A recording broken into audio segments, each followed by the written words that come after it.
মিয়া ভাই, আপনি আমারে চিনেন না। আমি অন্টুতে খালাস করছি, সিস্টেম চালু কইরা এই জায়গায় দাঁড়াইছি। আমারে যে না চিনে, তারে আমি খাইছি। ওই শোরের বাচ্চা আমারে টেন্ডার জমা দিব না। ওই শোরের বাচ্চার এত বড় স্পর্ধা, ওর স্পর্ধাটা আমি স্তব কইরা দিমু। খুদার কসম কইতাছি। মিয়া ভাই, আপনি কিন্তু সামলাইবেন। যে আমার নিয়ে গাবলাইন না। আমি কিন্তু সত্যি খাঙ্কির পোলারে খায়া ফেলামু। মাত্র আমার একদিনের সময় দেন। ওই শোরের বাচ্চা টেন্ডার জমা দিব না। ওই কাল্লু মামারে চিনে না। কাল্লু মামা কি জিনিস? কাল্লু মামা যেখানে যায় সেখানে জায়গা গরম হইয়া যায়।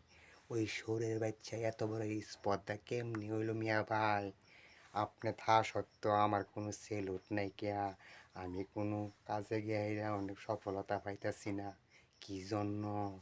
আপনার পিছে ঘুরে কি আমার কোনো অন্যায় হইছে? থাকুম না, নিজের টেন্ডার নিজেই জমা দিমু।